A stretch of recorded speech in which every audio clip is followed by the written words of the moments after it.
Welcome back. We're talking about China's current economic outlook. One of the ways the Chinese government hopes to grow its economy is through encouraging innovation. Joining me now from Beijing is Zhifei, Chinese entrepreneur and CEO of startup Mobvoi. From Shanghai, Todd Embley is program director at Chinaccelerator, a tech incubator. And from Silicon Valley, Glenn Solomon is managing partner of GGV Capital, a venture capital firm specializing in Chinese investment. Thanks to all of you for joining us. Glenn, let me start with you. We know that countries around the world compete for foreign investment. Why is China an attractive investment right now?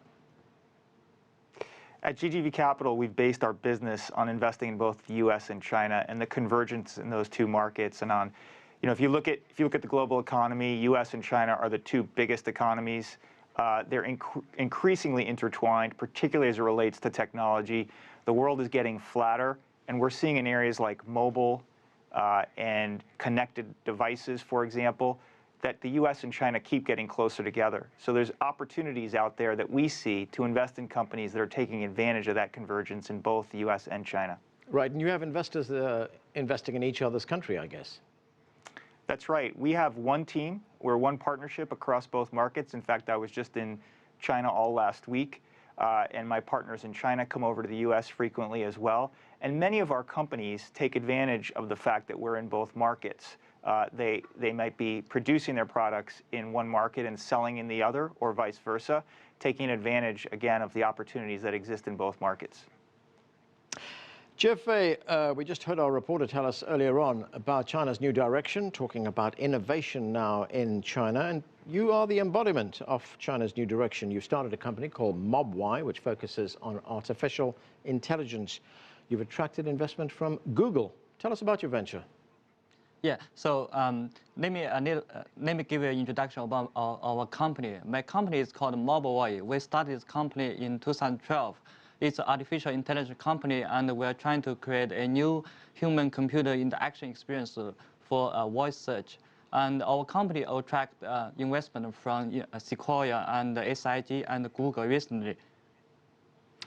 Okay, let's go to Todd. Todd, you're program director at Chinaccelerator, described as an innovation incubator. How does Chinaccelerator work? Well, it's just like most other accelerators, the same as Techstars or 500 Startups or Y Combinator. We run a 3-month program. We help the startups go from almost zero to investment. We provide them with a lot of mentorship, with a lot of guidance, with a lot of network, and a lot of backing, because we're backed by SOSV, the accelerator VC, who is also interested in follow-on funding all of the companies that go through the program. Glenn, you're an investor, you invest money, you expect a good return on that money, but how does one evaluate the viability and quality of, let's say, a Chinese innovation startup? It's a great question. Having been in the market for 15 years at GGV in China, we've seen a lot of changes over that time period. And I'd say over the past 5 years in particular, you've seen the emergence of a class of entrepreneur who's much more experienced than in prior periods.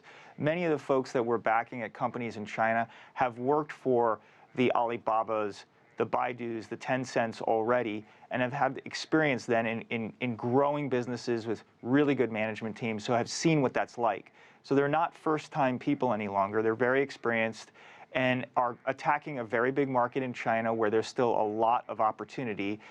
And so when you combine big market with experienced entrepreneur, that's what we get very excited about. So we see plenty of that now in China, and we're investing aggressively in China despite some of the concerns that are being raised about the macroeconomic environment. Right, I was going to ask you about that. So investors are not deterred in any way by the fact that there's a slowdown in the Chinese economy? I would say that China's had lots of ups and downs over the past 15 years that GGV's been there. And we're very committed to the market. I think that's not true of all the investors in the venture arena that have approached China. So money does come and go, and I'd say we're in an environment now where there is some money that's fleeing the country. That's not the case at my firm at GGV. We're very dedicated and committed to the market. And in fact, we've had some of our best investments during periods when the market was slow, because innovation doesn't slow down for macroeconomic cycles. We've seen great companies created in some of the toughest markets, and our bet is that we'll see the next generation of terrific companies being created now, and if there's less competition for us to invest in them, so be it. That'll be good for us. Zhifei, what are some of the challenges that Chinese innovators face right now? Yeah, I think that one of the biggest challenges that the Chinese startup are facing is attract good talents. As you know, there are a lot of good technology companies in China, but the supply of talents still quite little. So it's very difficult for startups to attract top talents because they're facing competition from all those big companies. Todd, if you look at one model, we see companies like, say, Apple here in the United States. Products are designed in the United States, but are manufactured in China. How does a group like yours, Chinaccelerator, change that? Well, I actually think that there's a lot of innovation that happens in China. There's been a lot of talk about how the Chinese copy a lot of companies or copy a lot of innovation, and I would actually strongly argue against that.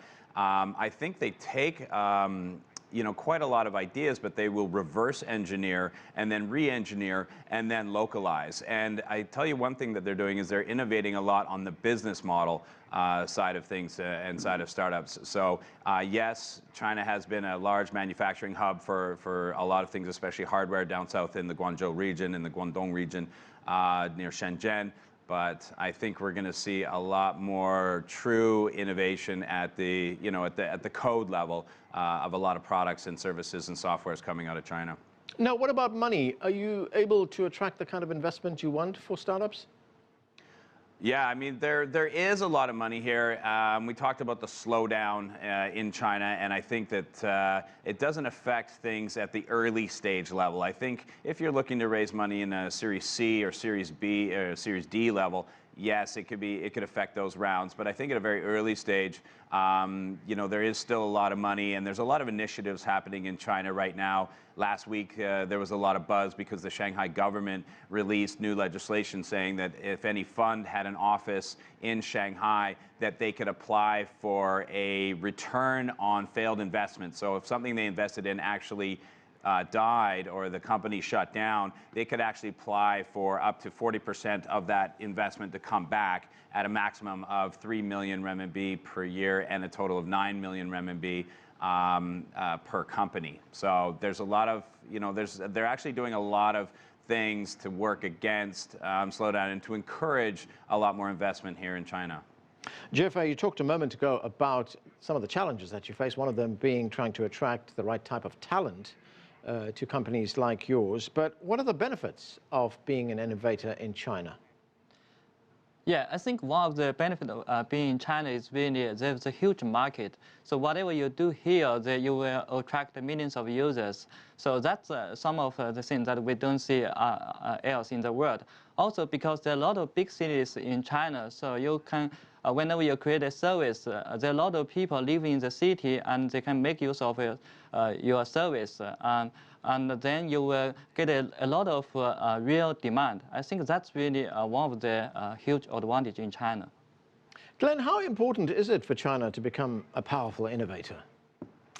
It's incredibly important, and to echo what Tim mentioned earlier, I think China really is becoming quite the global innovator.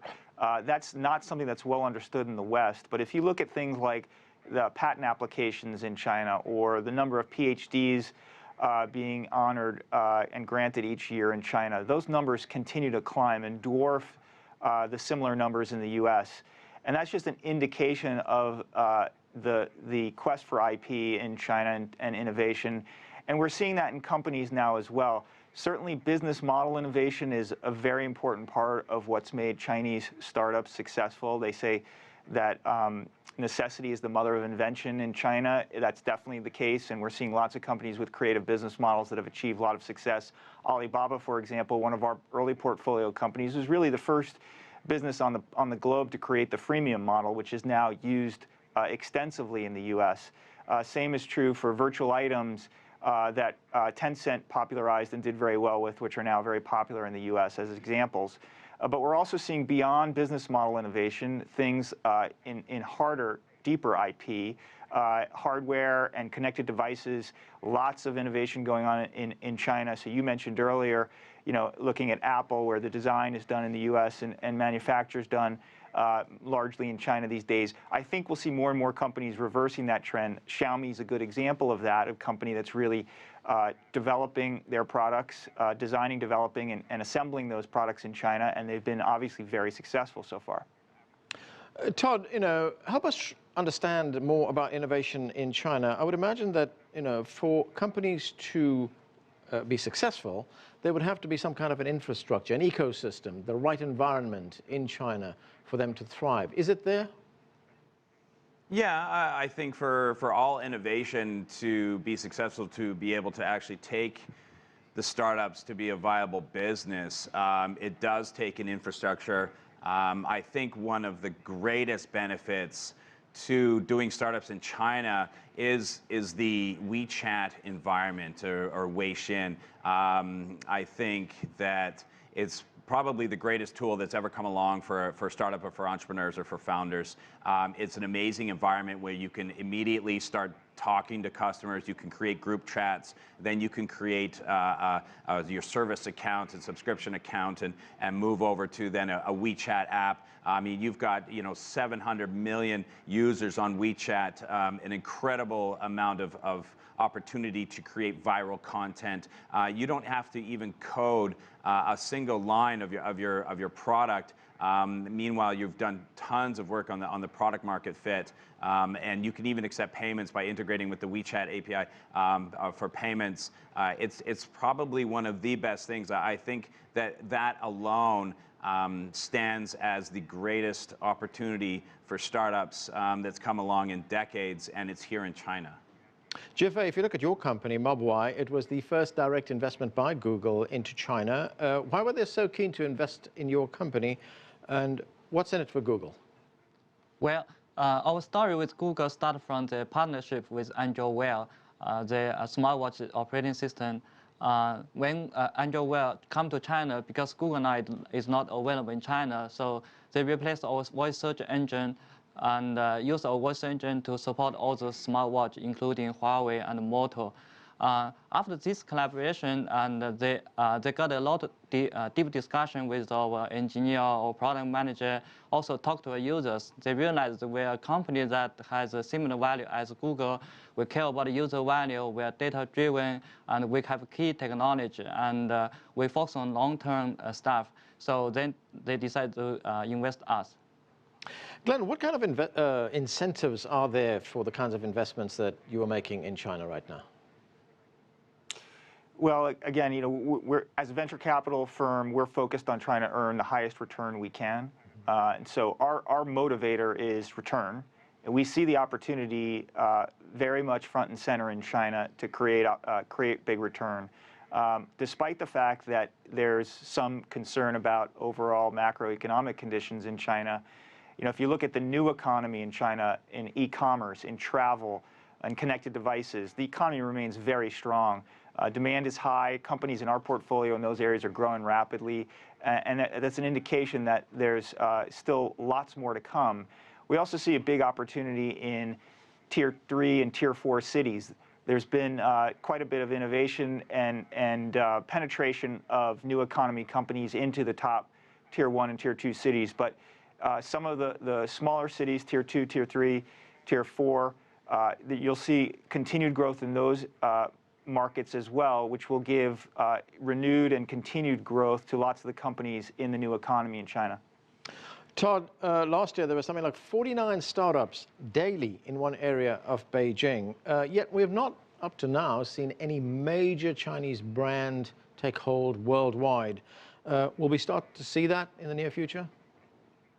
I think so. It's, we have a huge cultural barrier for a lot of these companies. And let's face it, you've got 1.4 billion people in China. You're pretty okay sticking around home and doing things right and growing and figuring things out here before you necessarily need to go super global that early. You know, that said, I mean, you're seeing a lot of investment. Baidu has got an innovation center in the Valley now. Alibaba's got places over in the US now. Tencent is spending 120,000 US dollars per day marketing WeChat outside of China. So I think they recognize it. They're just not as anxious to get out and get global as, you know, the other companies around the world have. They're quite content to stay at home because they just have such a huge market here that they don't need to go global so quickly.